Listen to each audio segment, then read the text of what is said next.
This is Jeremy Martin here at the 31st Annual La Jolla Energy Conference, back in person. Boy, I've been waiting to say that for a couple of years. We are here back in person. I have to say, I'm joined by Duncan Wood, who's the Vice President for Strategic Initiatives at the Woodrow Wilson International Center for Scholars. What I'm going to make is, it's almost like we can't have the La Jolla Conference without Duncan Wood. So here you are. It's been a long time that I've been coming to these things. I was trying to work out when it was. I think it was 2008 maybe that I came to my first one. Okay. And I think I've been at every event since then, even when we were in pandemic virtual land. Yeah, no, you haven't missed one, and thank you for that. So the beauty of it, you were always on the Mexico panel, right? I just basically, Duncan, are you coming this year? Yes, Mexico panel will be at 4 p.m., 8 a.m., 3 in the afternoon. This year, and you've been doing a lot of work, and so we put you and we had you kick off with us the critical minerals discussion yesterday. Share with us some of the, supply-demand discussion we had in the panel, but also the geopolitics. We talked a lot about that yesterday. Share with that. Yeah, so for the past year and a half, I've been working on questions of American supply chains. So really how we're moving away from an approach that is based upon globalization and just getting our goods from wherever it makes economic sense to do so, to a much more strategic geopolitical approach to this.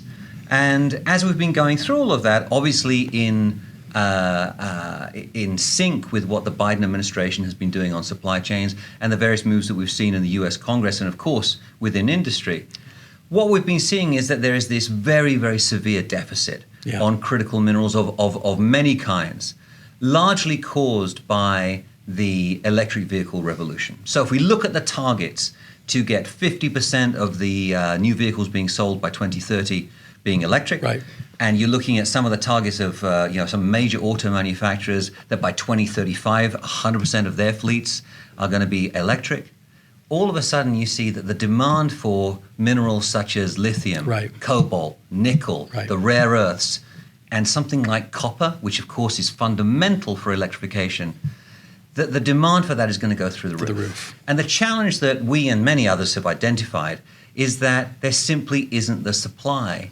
there right now. And the supply, we have to break that down. There's the minerals that are in the ground, there's actually plenty, okay?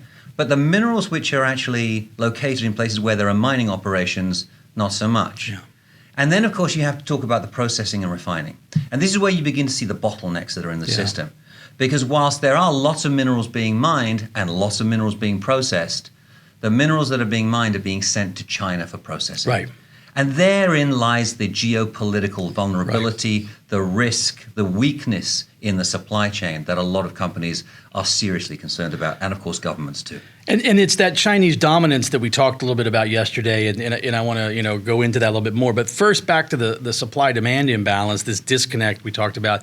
On the panel was a gentleman from Benchmark Mineral Intelligence, which is a great firm that's doing a lot of work. And he used the number of something around 75, but then if you incorporate recycling, 59 projects in lithium have to come online in the next 7, 8, 9, 10 years to just be able to balance supply demand. 59 projects in 8 or 9 years. There's a real problem, which is that whilst there is ample lithium in the world, and there's lots of resources that can be mined efficiently and economically, getting all of the paperwork, all the permitting, getting the social license, the license to operate is going to take a long time. So look at the average time to get a permit in Canada or Australia to open a mine. It's around 2 years. Here in the United States, it's between 7 and 10 years. Wow. Globally, it takes around 17 years to open a mine from your first discovery of the resource. Here in the United States, it can take significantly longer than that because of that extra permitting time. So we're facing a real time crunch. How do we actually ramp up production and processing, getting those critical minerals into the supply chain in time for the sheer number of electric vehicles that we're supposed to be selling?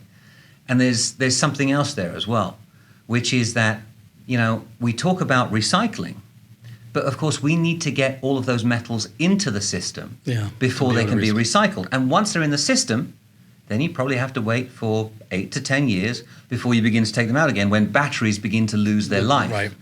Now, you can recycle a lot of that stuff, most of it, which is great news. but you have to wait. So in the next 10 years, we've got to dramatically ramp up that production. So we've got to do, there's always talk about cost curves and all these kinds of things, but what we really need to do is drive down the timelines and the ability to get projects online much quicker. So let's talk about the geopolitics, and we bandy about China dominance, right? For obvious reasons, because they are dominating, particularly the lithium-ion battery supply chain. There's been an enormous amount of activity at the legislative level in Washington. Is that changing the geopolitical, or is that sort of the Washington counter to China's dominance? How do you see that? I think it is. I mean, I'm relatively optimistic about these things, which is based upon the fact that we've seen a focus on these issues now that now crosses administrations. Right. And really beginning under the Obama administration, there was a focus on critical minerals. We saw it going through the Trump administration with supply chains in general. Biden administration has really sort of moved very seriously on it. And then on the legislative front, as you suggest, we've seen work being done in the Bipartisan Infrastructure Act. We've got the Inflation Reduction Act. We've also begun to see moves at the international level, such as the creation of the Mineral Security Partnership, where the United States is working with friends and allies internationally to try to secure that critical mineral supply chain. And I think that it's all beginning to come together, but perhaps most importantly, we're beginning to see a consensus in Washington that crosses party lines, that this is a critically important issue, and critical in the sense that it's urgent. Yeah. We cannot waste any more time. And I'm not going to say that what we've done already is enough. It's far from it. So much more needs to be done. But we're seeing a lot of very positive signals that will actually move the market. Well, let's leave it there and be hopeful that indeed you're right, that the market will start to change, and the geopolitics of it will indeed also support that kind of development. So, Duncan Wood, welcome back to La Jolla. Thanks for joining us. It's good to be back. Yes, sir.